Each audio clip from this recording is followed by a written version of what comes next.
morning. You're watching Rhythm News and I'm Suruchi Das.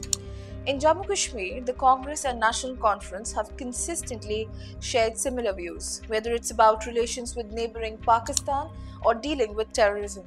But this time, it seems they have crossed all boundaries. On August 19, 2024, National Conference Vice President Omar Abdullah released the party's manifesto. This manifesto contains 12 major promises that don't quite resemble those of any Indian political party.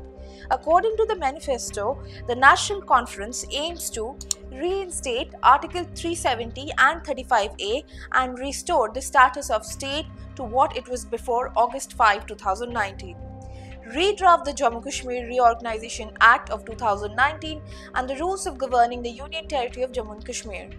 Protect the land and employment rights of people of Jammu Kashmir, effectively reinstating a ban on people from other Indian states. Promote dialogue between India and Pakistan, something the Modi government does not want to. Grant amnesty to political prisoners and repeal the PSA and UAPA, effectively releasing these individuals from jail. Reinstate employees who were unjustly dismissed due to alleged support of terrorism and end what they describe as harassment on highways by security forces. Looking closely at these promises, the National Conference intends to reinstate Article 370, effectively limiting Kashmir's land to Kashmiris and Pakistani nationals, as if the entire country of India is trying to settle in Kashmir. This could roll back the jobs, businesses and investments that have come into the region. The manifesto also suggests that the opposition party would encourage dialogue with Pakistan. But why? Is it because there has been a crackdown on terrorism from across the border? Or perhaps because it serves the opposition's interests?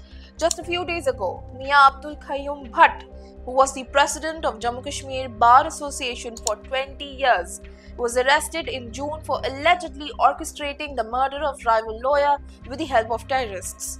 He has also defended cases for Kashmiri terrorists. Now, the National Conference wants to release him, labeling him as a political prisoner. The party also intends to reinstate the individuals who were dismissed due to involvement in terrorism-related activities. Additionally, Omar Abdullah has promised to reintroduce a resolution that was passed by the National Conference government in Jammu Kashmir Assembly in 2000, which demanded autonomy for the region.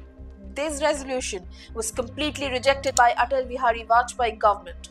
Now they plan to pass it again and send it to central government. Due to the constraints of the 16th Amendment to the Constitution, the National Conference isn't openly calling for Jammu Kashmir to be a separate country. Otherwise, they might have done so. There isn't much difference between their demands and those of Pakistan. The question isn't which party will ally with whom in the upcoming elections. The issue is about policies. On one hand, the Congress party, which claims to be the oldest political party in the country, is adopting divisive and separatist policies on social, economic and religious levels.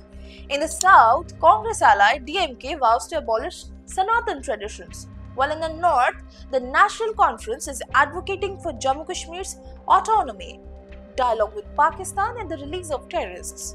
The opposition's motives are clear: to eradicate Sanatan traditions and provide shelter to terrorists. Jai Hind.